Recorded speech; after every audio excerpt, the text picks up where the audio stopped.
Okay. Looks like someone has to add my screen present. Share screen. Okay. Interesting. You're on mute. Sir. Okay. Yeah. So you're on mute. Great. I'm sure now you can see my screen now. Let me just confirm. Okay. Hey everyone.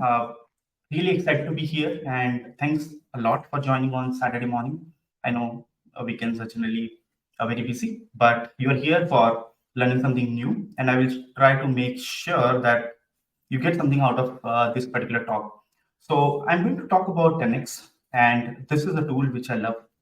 It's not only a Mono Repo tool. As we move forward, I mean, you will of course know what this tool is, but it has given me like a huge playground to play with, like whatever project I work with, and I learn something new every day, like how NX can be useful in your career as well as in your project, right? And not to, I mean, I should mention that like Mono Repos had a very bad name a few years ago. Like if you're coming from Java or .NET background, you have been using Mono Repos, right? I mean, you have multiple projects inside single project if you think about it. But they got the bad name because they used to take a lot of time to build. But NX is actually changing that. It is changing the perspective of Mono Repo, because it's just not a Mono Repo; it's a build tool. So that's where NX really shines. So let's see. Let's take a step towards the Mono Repo, and let's start with. So I'll just give a short introduction. I mean, thanks, right? He already introduced me. So I'm a senior software engineer working at Celonis, which is in Germany. So I live in Hamburg. So if you are around Hamburg, just ping me. We can meet. I'm a GD for Angular. I'm also an champion. I'm a GitHub star, also ambassador. I'm co-founder for a community called This Is Learning.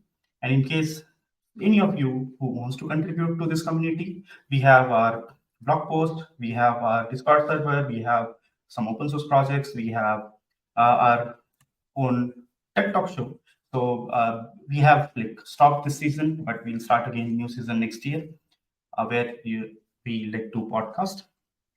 In case you have any questions or you want to see how you can join this community, or if you need any help with knowing about GDE program or NX Champion or GitHub Stars program, just let me know. I'm available on.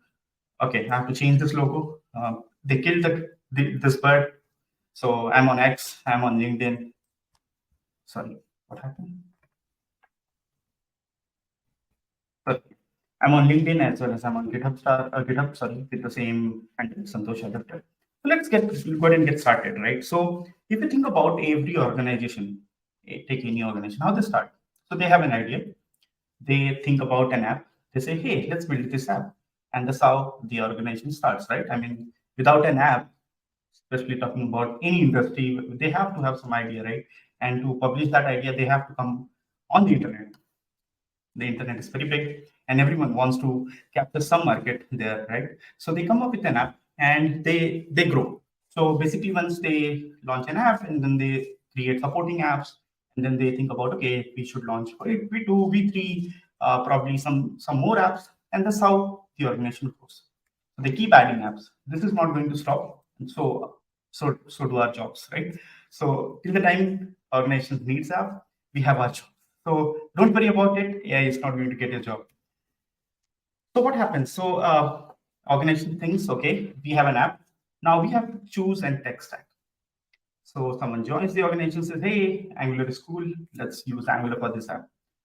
Someone new joins and says, hey, we have our backend as Java. And I think Nest.js is really cool. So let's go ahead and use Nest.js. Organization is like, really fine. Okay, let's do that. Someone comes in and says, hey, React is pretty cool, and we should use React. So we have new app within the organization now using different stacks. And someone comes in and says, hey, we have React and let's use Node.js for backend because I'm not comfortable using Nest.js. Then someone comes in and says, hey, this solid quick, these are new technologies and we should explore. So the thing is, the tech stack in your organization is not going to be same for years, right? It is going to be vibrant. It is going to be different tech stacks in same organization. Once this happens, once you have a lot of different apps, at one point of time, you will think, how can we share the code? Because now I can see there are different teams who are actually who need same functionality, and they're writing different codes, not different codes. Basically, they're writing the same code but in different repositories. So we should be able to share this libraries. And you say, okay, let's do that. So what you do is you create the libraries, publish on npm, but there is a problem. You realize that, okay, now we have started sharing the libraries, but we have different apps, different technologies, and different versions. For example, we have an app in Angular 11, we have one in 10, we have one in 8, and again another in 13. Then what you do? You say, okay, what we will do is we will support different versions of these libraries. And what happens? You have different versions of these libraries available on npm. Let's say you're using v5, v4, v3, v6. But the problem is now you have to maintain those libraries. You have to maintain different versions. And let's say this app one, they say, no, we are not going to migrate to Angular 13. So you will stay on v5 because we don't have budget. And if they get some issues, you have to go ahead and fix that issue into all the previous versions, causing you a lot of time, a lot of pain, of course, because your developers will be frustrated because they have to support different versions of the same library. Then you decide, okay, this design system is very cool because every organization is having their own design system. We should have our own. And again, as a company, they're happy. They've got their own design system. But again, what happens is you have different projects, right? They are different repositories. Some may have budget, some may not have budget. And again, you are in the same issue where you have different versions of your design system running within the organization. And you cannot do anything. You have to support them until unless your management says we cannot. So it's all based on the someone who's paying you money, and you have to do this. And this causes frustration, right? This is not right. But let's see again. One very important or very interesting thing which I have seen, like working in so many organizations.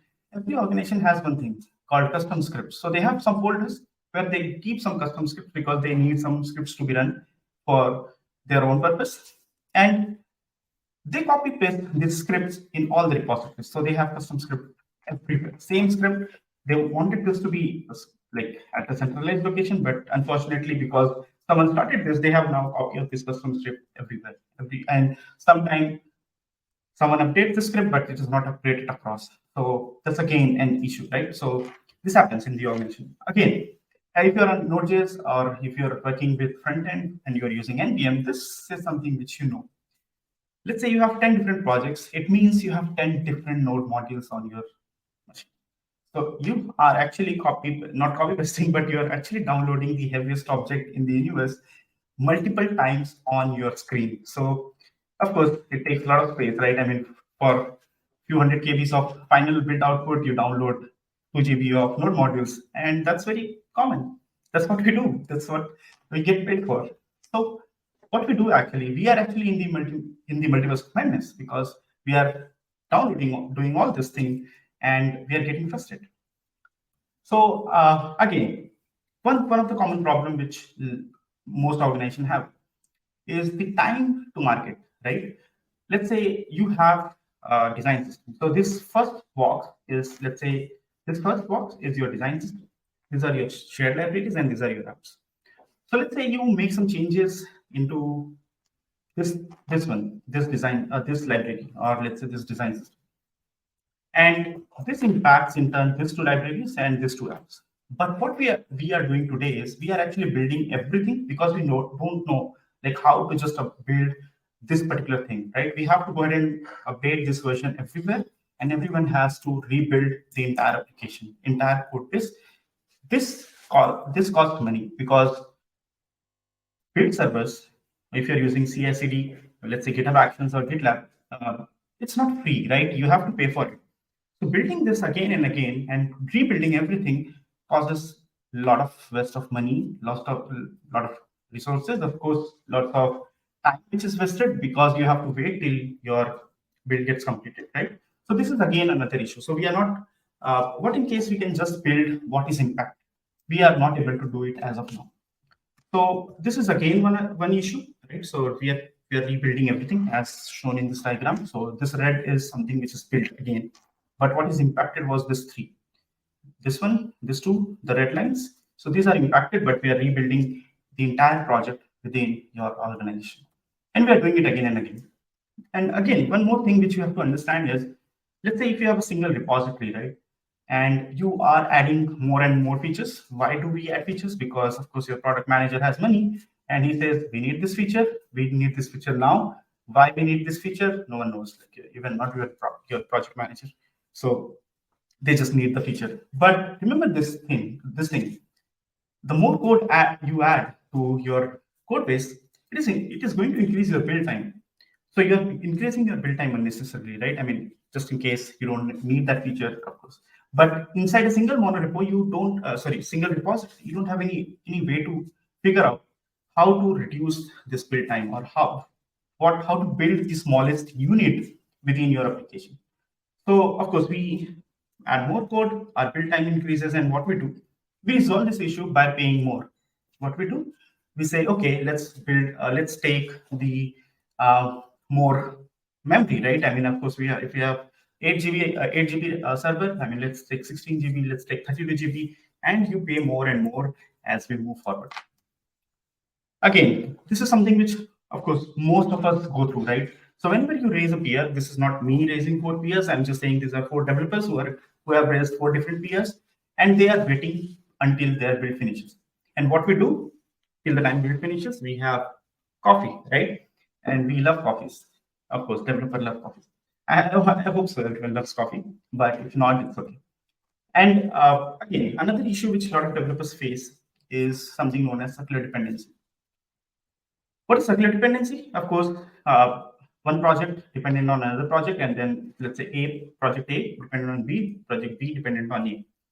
This is something which most of dev tools or developer tools today can catch.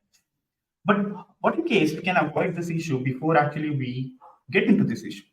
That's something which is not possible. So you have to build everything, and then you realize, okay, while building your app, you realize, oh, there is a circular dependency, and now I have to resolve it.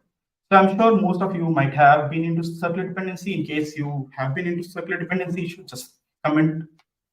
And okay, so this is something which managers complain a lot, right? I mean, so you are waiting for your code to compile, you are fighting with your friends. Don't fight with your friends. I mean, yeah. But then when they ask, okay, what you're doing, you say, okay, I'm waiting for my compilation to complete. And no one can do anything here, right? So, but frankly, don't fight with your colleagues. So you finally you see all this problems, and you're like, why I'm doing this? And you get frustrated, and you're like, okay, we cannot do anything. But let me introduce the tool which can resolve all these issues for you. So let me introduce NX DevTools by Narwal. Now it is renamed to NX. So Narwal is now not a company, but I mean, so they renamed it to NX.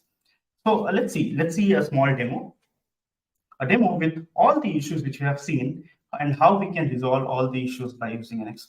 So to save some time, actually I have already created a new project using NX. And this is an Angular project, actually. It contains all the projects which is Angular. But let's see how it resolves all the issues which we have. So let's talk about the first issue where we are adding more and more apps, right? What in case I can add more and more apps, not into different repositories, but in a single project? And this allows you to do that. I'm not going to use CLI because introducing CLI with live talks is like, of course, you have to understand what CLI does. So I'm going to use something known as NX console.